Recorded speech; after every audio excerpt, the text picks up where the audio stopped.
कहानी है एक छोटी सी बच्ची की जिसको बहुत गुस्सा आता था, बात बात पे गुस्सा आता था। और जब उसको गुस्सा आता था तो वो ये नहीं देखती थी कि उसके सामने कौन है, और जो उसके मन में आता था वो सब बोल देती थी। कई कई बार तो वो कुछ चीजें उठाती और जमीन पे फेंकती और तोड़ देती। तो उसके माँ बाप बहुत परेशान हो गए, उनको समझ नहीं आ रहा था कि वो क्या करें। उन्होंने बहुत कोशिश करी उस बच्ची को समझाने की अलग अलग तरीके से, लेकिन वो बच्ची समझ ही नहीं रही थी। फिर एक दिन उसकी माँ ने उसकी ट्यूशन टीचर से बात करी, क्योंकि ट्यूशन टीचर ही एक ऐसी थी जिसकी की वो बात सुनती थी। तो उसकी टीचर ने उसकी माँ की सारी बातों को सुना और उनको बोला कि आप चिंता मत करो, आने वाले कुछ दिनों के अंदर अंदर ही इस बच्ची का गुस्सा पूरी तरीके से खत्म हो जाएगा। उसकी माँ को समझ नहीं आया, लेकिन फिर भी उन्होंने कहा कि कोशिश करने में क्या जाता है।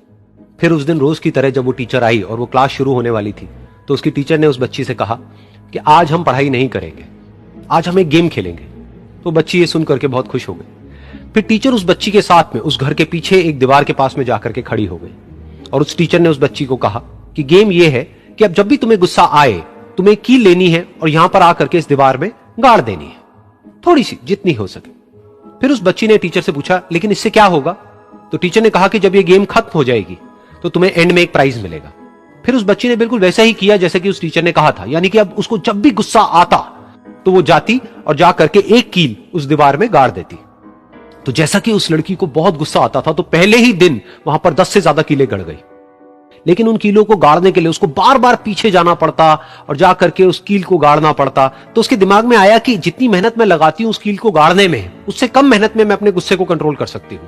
अगले दिन 8 कीलें गड़ी, उसके अगले दिन 6, फिर 4, फिर 3, फिर 2, फिर 1। फिर एक ऐसा भी दिन आया जब एक भी बार उसको गुस्सा नहीं आया और एक भी कील उस दीवार में नहीं गड़ी, और वो बच्ची बहुत खुश हो गई। खुशी खुशी वो अपनी टीचर के पास में गई और जाकर के उनको बताया कि देखो मैम, आज मैंने एक भी कील उस दीवार में नहीं गाड़ी है, क्योंकि मेरे को एक बार भी गुस्सा नहीं आया है। तो मैम ने उसको थोड़ी सी शाबाशी दी और मैम उसके साथ में उस दीवार के सामने जाकर के खड़ी हो गई। अब मैम ने उस बच्ची को कहा कि गेम अभी खत्म नहीं हुई है, अब तुम्हें क्या करना है कि जिस भी दिन तुमको बिल्कुल भी गुस्सा नहीं आता है, उस दिन के एंड में तुम एक कील को इस दीवार से निकाल दोगी। तो बच्ची ने वैसा ही किया, लेकिन क्योंकि कीलें बहुत ज्यादा थी तो 1 महीने से भी ज्यादा टाइम लग गया उन सारी कीलों को बाहर निकलने में। लेकिन एक दिन ऐसा भी आया जब सारी कीलें उस दीवार से बाहर निकल गई। फिर वो बच्ची बहुत ही खुश होकर के अपनी टीचर के पास में गई और जाकर के बोला कि अब उस दीवार में एक भी कील नहीं है। तो उसकी टीचर उस बच्ची के साथ में उस दीवार के सामने जाकर के खड़ी हुई, उसने देखा कि एक भी कील नहीं है दीवार में। फिर उसको उसकी एक फेवरेट चॉकलेट गिफ्ट करी और बोला कि तुम इस प्राइज को जीत गई हो। बच्ची बहुत ही खुश हो गई। फिर टीचर ने उस बच्ची से पूछा कि क्या तुमको इस दीवार में कुछ नजर आ रहा है? तो बच्ची ने कहा, नहीं मैम, इसमें तो कुछ भी नहीं है, सारी कीलें निकल चुकी हैं। तो उस टीचर ने कहा, एक बार ध्यान से देखो, शायद कुछ नजर आए। तो उस बच्ची ने दोबारा देखा और कहा, वो जो कीलें मैंने गाड़ी थी उसके कुछ निशान मुझे नजर आ रहे हैं दीवार में।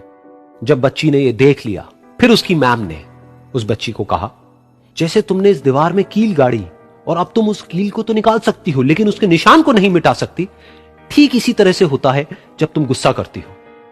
जब तुम गुस्सा करती हो अपने माँ बाप पे या किसी पे भी, तो उनके दिल पर चोट लगती है, उनको दर्द होता है और वहां पर एक निशान रह जाता है। उस निशान को तुम चाह करके भी हटा नहीं सकती, फिर चाहे तुम उनसे जितना मर्जी माफी मांग लो। ये सुनकर बच्ची को अपनी गलती का एहसास हुआ और वो रोने लगी और वो भागती हुई गई और अपनी माँ के पास में जाकर के उनसे गले लग गई और अपनी माँ को बोली कि मम्मा, मैं आज के बाद कभी गुस्सा नहीं करूंगी, मुझे समझ आ गया है मैंने क्या गलती करी। और उस दिन के बाद उस बच्ची ने कभी गुस्सा नहीं किया।